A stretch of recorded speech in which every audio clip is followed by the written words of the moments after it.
76वां सर्ग।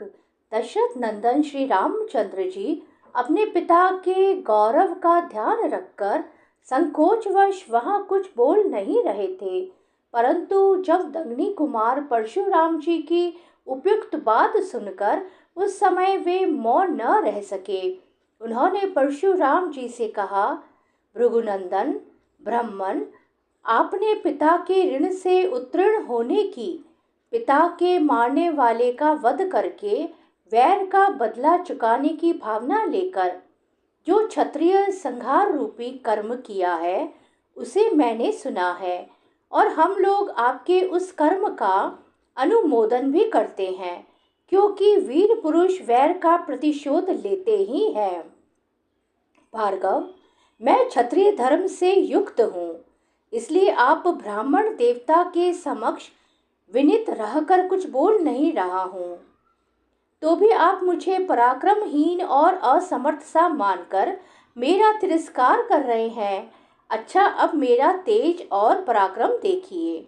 ऐसा कहकर शीघ्र पराक्रम करने वाले श्री रामचंद्र जी ने कुपित हो परशुराम जी के हाथ से वह उत्तम धनुष और बाण ले लिया, साथ ही उनसे अपनी वैष्णवी शक्ति को भी वापस ले लिया। उस धनुष को चढ़ाकर श्री राम ने उसकी प्रत्यंचा पर बाण रखा। फिर कुपित होकर उन्होंने जब दंगनी कुमार परशुराम जी से इस प्रकार कहा, भृगुनंदन राम, आप ब्राह्मण होने के नाते मेरे पूज्य हैं तथा विश्वामित्र जी के साथ भी आपका संबंध है।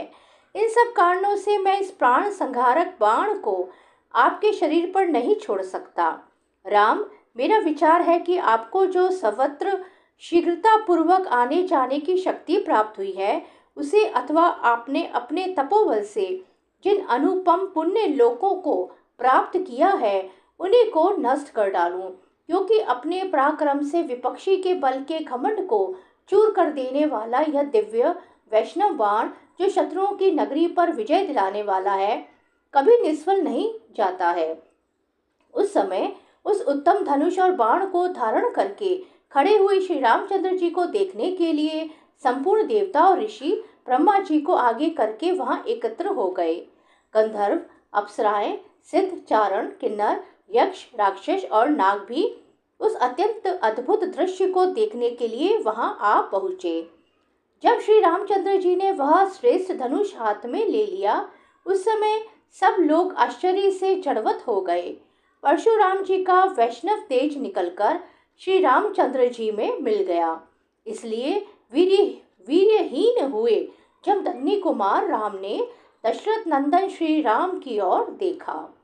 तेज निकल जाने से वीर्यहीन हो जाने के कारण जड़वत बने हुए जब दंगनी कुमार परशुराम ने कमल नयन श्री राम से धीरे धीरे कहा, रघुनंदन, पूर्व काल में मैंने कश्यप जी को जब यह पृथ्वी दान की थी तब उन्होंने मुझसे कहा था कि तुम्हें मेरे राज्य में नहीं रहना चाहिए। कुकुस्त कुल नंदन, तभी से अपने गुरु कश्यप जी की आज्ञा का पालन करता हुआ मैं कभी रात में पृथ्वी पर नहीं निवास करता हूँ, क्योंकि यह बात सर्वविदित है कि मैंने कश्यप के सामने रात को पृथ्वी पर न रहने की प्रतिज्ञा कर रखी है। इसलिए वीर राघव, आप मेरी इस गमन शक्ति को नष्ट न करें। मैं मन के समान वेग से अभी महेंद्र नामक श्रेष्ठ पर्वत पर चला जाऊंगा। परंतु श्री राम, मैंने अपनी तपस्या से जिन अनुपम लोकों पर विजय पाई है उन्हीं को आप इस श्रेष्ठ बाण से नष्ट कर दें। अब इसमें विलंब नहीं होना चाहिए। शत्रुओं को संताप देने वाले वीर, आपने जो इस धनुष को चढ़ा दिया, इससे मुझे निश्चित रूप से ज्ञात हो गया कि आप मधु दैत्य को मारने वाले अविनाशी देवेश्वर विष्णु हैं। आपका कल्याण हो। ये सब देवता एकत्र होकर आपकी ओर देख रहे हैं। आपके कर्म अनुपम है। युद्ध में आपका सामना करने वाला दूसरा कोई नहीं है। कुकुस्त कुलभूषण, आपके सामने जो मेरी असमर्थता प्रकट हुई यह मेरे लिए लज्जाजनक नहीं हो सकती, क्योंकि आप त्रिलोकीनाथ श्री हरि ने मुझे पराजित किया है।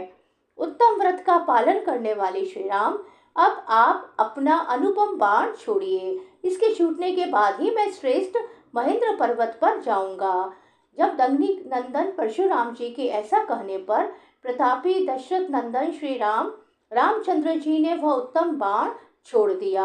अपनी तपस्या द्वारा उपार्जित किए हुए पुण्य लोकों को श्री रामचंद्र जी के चलाए हुए उस बाण से नष्ट हुआ देखकर परशुराम जी शीघ्र ही उत्तम महेंद्र पर्वत पर चले गए। उनके जाते ही समस्त दिशाओं तथा उपदिशाओं का अंधकार दूर हो गया। उस समय ऋषियों सहित देवता उत्तम आयुधारी श्री राम की भूरी भूरी प्रशंसा करने लगे। तदंतर दशरथ नंदन श्री राम ने जब दग्नि कुमार परशुराम का पूजन किया, उनसे पूजित हो प्रभावशाली परशुराम दशरथ कुमार श्री राम की परिक्रमा करके अपने स्थान को चले गए। इस प्रकार श्री वाल्मीकि निर्मित आर्ष रामायण आदि काव्य के बाल कांड में 76वां सर्ग पूरा हुआ।